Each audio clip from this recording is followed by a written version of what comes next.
Rekan-rekan, kita tahu bahwa proyek Orion ini sudah tidak bisa dipertahankan lagi. Data pasar, ROI, dan juga feedback dari pelanggan sudah menjelaskan itu semua. Kita ini sedang di titik yang krisis.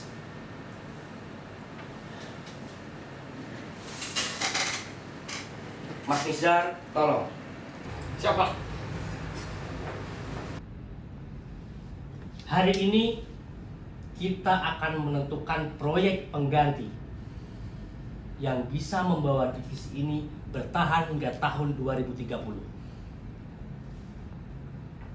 Mari kita diskusikan hal ini dengan kepala dingin, dengan hati yang terbuka. Ya karena memang ini adalah tanggung jawab kita bersama. Mohon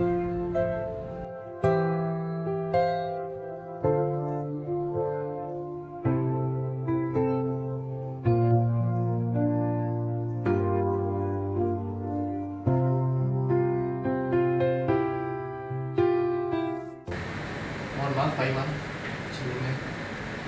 Pak, proyek Orion ini udah kita bangun selama 4 tahun Pak. Tumpah darah Pak, capek kita Pak. Kalau tiba-tiba kita tutup, kita berhenti di sini, sia-sia Pak. Ini sebagai warisan kita. Jangan terus berpaku pada masa lalu, Mas. Kita juga harus lihat peluang masa depan seperti apa. Mas Agit bisa lihat sendiri kan, pasar sudah mulai berpindah. Kalau nggak gesit, divisi ini hanya akan berakhir begitu saja seperti sejarah. Banyak sebenarnya ada benarnya juga Pak. Tapi menurut saya, ini semua belum ada hitungan finansial yang solid Pak. Ya ini saya nggak berbicara tentang perasaannya. Ini saya hanya berbicara tentang resiko kedepannya nanti seperti apa. Oke. Saya punya satu gagasan. Tapi saya sendiri juga belum yakin soal prospek kedepannya itu bakal seperti apa. Gagasan yang saya maksud adalah proyek verifikasi baterai. Nah, saya mengajukan ini karena saat ini dunia sedang bergerak ke arah energi yang bersih.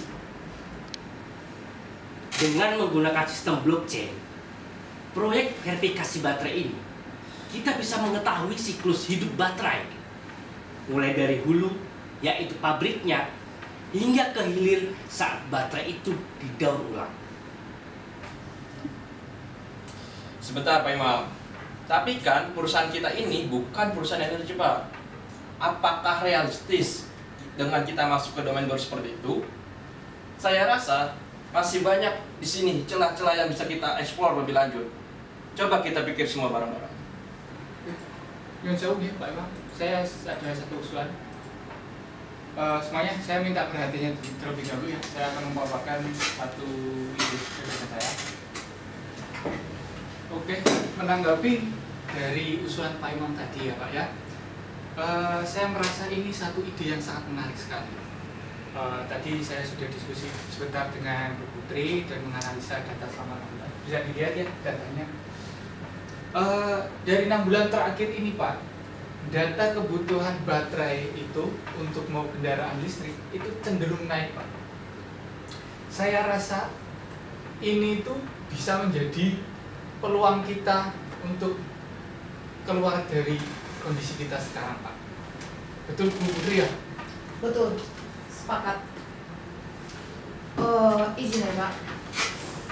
Sebetulnya sudah adanya saya sama Mas Nizar diskusi belakangan ini. 6 bulan belakangan ini lah. Ya, benar. Sempatlah kami bahas-bahas pertumbuhan demand verifikasi traceability baterai ini. Berapa persen kemarin kenaikannya Mas? Kemarin kira-kira 41%. 41%. Tingginya itu. Hampir 50% ya Pak. Oke, terima kasih kepada Putri dan juga Nizar yang sudah memberikan data pendukung terkait dengan verifikasi ini. Seharusnya sih saya yakin bahwa proyek ini akan menjadi titik balik kita dan juga bisa menyelamatkan proyek ini, divisi ini, sampai tahun 2030.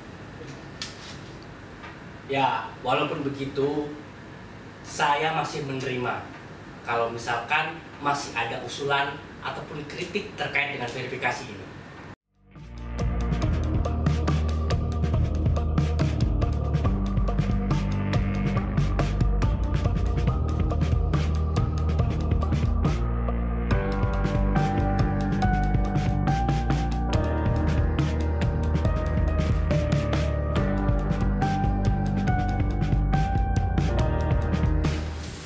Guys, kalian tuh gimana sih?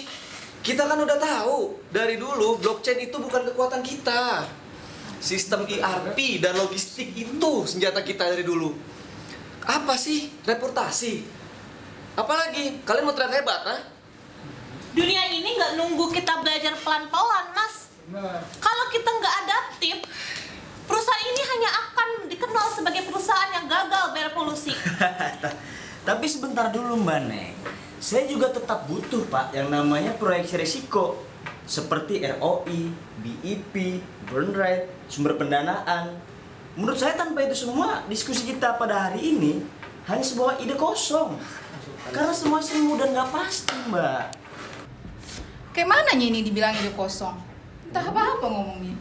Soal pula nyawa. Belum apa-apa ini proyek. Sudah ada 2 apa 3 itu? 2 apa 3 ya Mas? Kemarin 3 Bu. 3 perusahaan. Nanyanya mereka kapan kita presentasi. Nungguin ya mereka. Masalahnya itu cuma 2 kalau menurutku. Mau atau tidak, siap atau tidak. Bener itu Pak yang dibilang Bu Putri. Ya kalau saya boleh usul ya Pak, ini tuh jangan jadi batu loncatan aja. Kita itu harus mengambil langkah yang logis. Dan juga langkah kita itu harusnya kalau kita mengambil langkah ini ya Pak, kita harusnya itu lebih bijak dan lebih terukur Pak. Kita bisa mengamankan posisi di antara kompetitor kita. Misi, Bapak Ibu izin ngantar makanan ya. Maaf ya, silakan dinikmati. Ya. Misi ya Bu, Pak.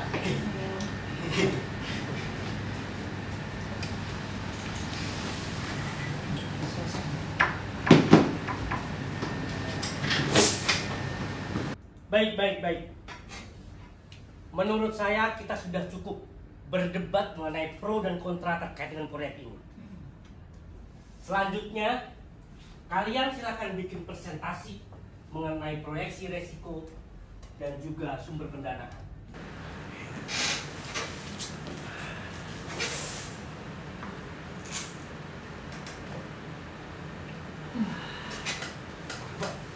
Lalu kita lanjutkan dengan presentasi selama 1 menit.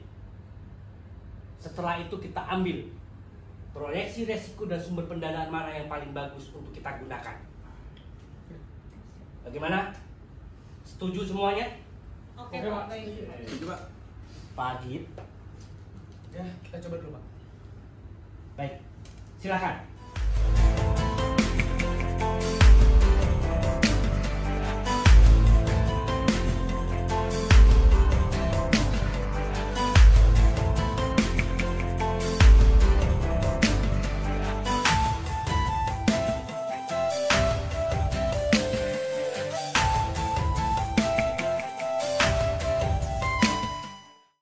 Presentasi Mas Riza dan Mbak Putri oke, dan saya setuju dengan apa yang mereka paparkan Pak.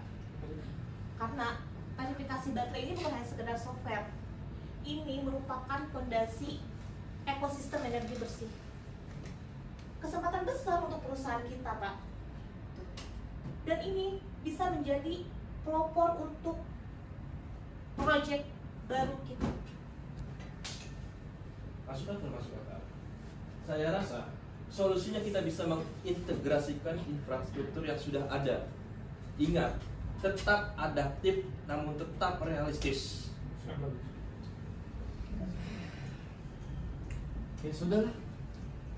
Kita memang nggak bisa hidup di masa lalu terus ya. Ya keberhasilan bisa kita kenal. Ini saya dukung, tapi dengan catatan seperti kata Pak Erik, kita harus siapkan matang-matang ini. Ya benar Pak, saya juga masih sedikit ragu Pak. Tapi kalau memang ada anggaran yang jelas, ya oke lah, saya bisa terima. Ini sih saya hanya berbicara tentang amanah ya Pak, bukan ego saya. Mas, bolehnya saya saran? Nggak bermaksudnya saya di sini menggurui apa bagaimana ya. Cobalah berpikir positif dulu, optimis. Kita usahakan dengan maksimal. Betul, Bu. Nggak apa-apa kalau kita itu berandai-andai biar kita semangat. Coba bayangkan, kita bisa jadi yang pertama di Indonesia untuk proyek ini. Pencetusnya kita, peluangnya besar. Klien pun sudah bayangannya kita. Iya. Ibaratnya ini bisa jadi titik balik buat kita semua. Nah, bener yang diomongin Bu Putri, Mas. Dari 6 presentasi tadi, itu saya kira ada 4 yang bisa kita jalankan dengan proyeksi risiko paling rendah. Ini langkah yang paling logis menurut kita dan bisa mengamankan proyek kita dan kondisi kita selama 5 tahun ke depan. Jadi saya kira ini langkah yang paling bijak Pak Mas Agit untuk kita terapkan ke depannya. Oke. Menurut saya kita semuanya sudah sepakat dengan proyek verifikasi baterai ini. Maka dari itu saya ucapkan selamat datang di awal yang baru. Tapi ingat, proyek ini bukan hanya milik satu orang. Proyek ini milik kita bersama. Kita akan melakukan proyek ini dengan mengimplementasikan nilai-nilai perusahaan kita. Siap semuanya? Siap. Pak Agit. Oke, saya ikut Pak. Baik. Ayo rekan-rekan, kita mulai lembaran baru dengan semangat yang baru. Karena ini titik balik kita. Betul.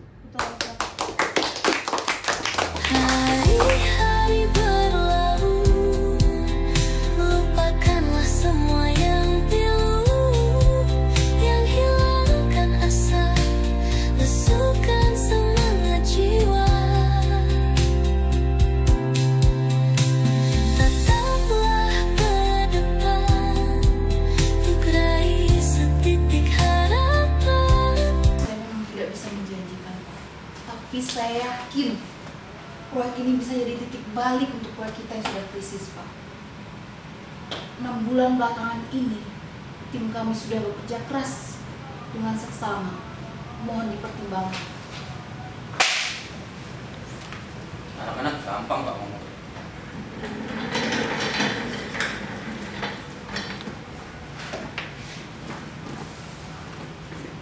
Mereka harus lebih jauh mengkaji Pak mengenai hilirisasi nikel, ekosistem baterai yang terintegrasi dalam negeri, serta penyerapan EV.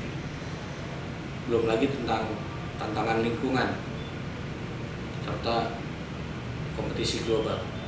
Apakah kajiannya sudah sejauh itu? Jadi begini Bu, setelah saya pelajari, proyek verifikasi baterai ini belum bisa memberikan keuntungan yang signifikan untuk perusahaan kita. Terlalu berisiko. Maka saya putuskan untuk proyek ini tidak dapat kita jalankan, kecuali sudah dikaji ulang.